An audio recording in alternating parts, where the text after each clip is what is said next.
ছবিতে থাকা লিটন দাস অস্পষ্ট হলেও তার শূন্য দৃষ্টিতে স্তব্ধ হয়ে তাকিয়ে থাকাটা স্পষ্টভাবেই দুমড়ে মুচড়ে দেবে যে কোনো ক্রিকেট প্রেমীর হৃদয়। প্রফেশনাল ক্রিকেটের জার্সি গায়ে দেবার সময় আবেগটাকে ঝেড়ে ফেলাই যে রীতি, তবুও হাতের ৫ আঙুল তো সমান নয়। কেউ কেউ তো জার্সির ভেতরে থেকে যান সেই সাধারণ মানুষটাই, যাদেরকে তাদের আবেগটা দিন শেষে হয়তো খানিকটা ছুঁয়েই যায়। তবুও নিজ দেশের মাটিতে দাঁড়িয়ে স্বদেশী দর্শকের মুখে দুয়োধ্বনি কখনো শুনবেন লিটন, এমনটা হয়তো ভাবেননি কোনো কল্পনাতেও। তবে কথায় আছে, truth is stranger then fiction. তাই সোশ্যাল মিডিয়াতে ভাইরাল হওয়া ভিডিওতে দেখা গেল লিটন নিজ দেশের মাটিতে দাঁড়িয়েই শুনছেন তিনি নাকি ভুয়া।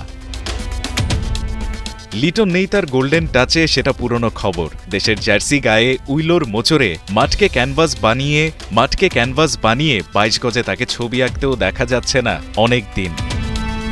ক্লাসের সবচেয়ে মেধাবী ছাত্র হয়েও পরীক্ষায় বারবার খারাপ করায় খানিকটা তিরস্কার হিসেবেই কিনা বাদ পড়েছেন দেশের চ্যাম্পিয়ন্স ট্রফির স্কোয়াড থেকে।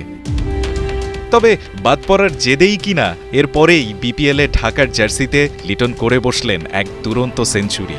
যেন ব্যাটের ছোঁয়ায় জানিয়ে দিতে চেয়েছেন, হোঁচট খেয়েছি ঠিকই, তবে ফুরিয়ে যায়নি এখনো। তবে ফরচুন বরিশালের বিপক্ষে পরের ম্যাচে আবারও অল্পতেই আউট হওয়ার পরে লিটনকে যে দৃশ্য দেখতে হয়েছে তা নিশ্চিতভাবেই হয়তো তাকে পোড়াবে অনেক দিন। পারফর্মিং আর্টের দুনিয়ার অভিশাপই এটা। আজ যদি নন্দিত হন, কাল আপনিই হতে পারেন নিন্দিত। লিটনকে দেখে সাবেক ভারতীয় ক্রিকেটার আশ্বিন ভেবেছিলেন এই ব্যাটার থাকবেন কোহলি, স্মিথ, রুটদের কাতারে। তবে ক্যারিয়ারের এ পর্যায়ে এসেও লিটন পারেননি সে কাতারে যেতে, আর এতে দায়টা যে তার নিজেরই।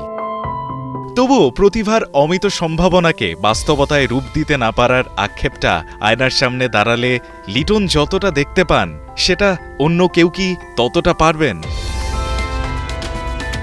এই আক্ষেপের আগুনে পুড়েই লিটনকে ফিরতে হবে খাঁটি সোনা হয়ে।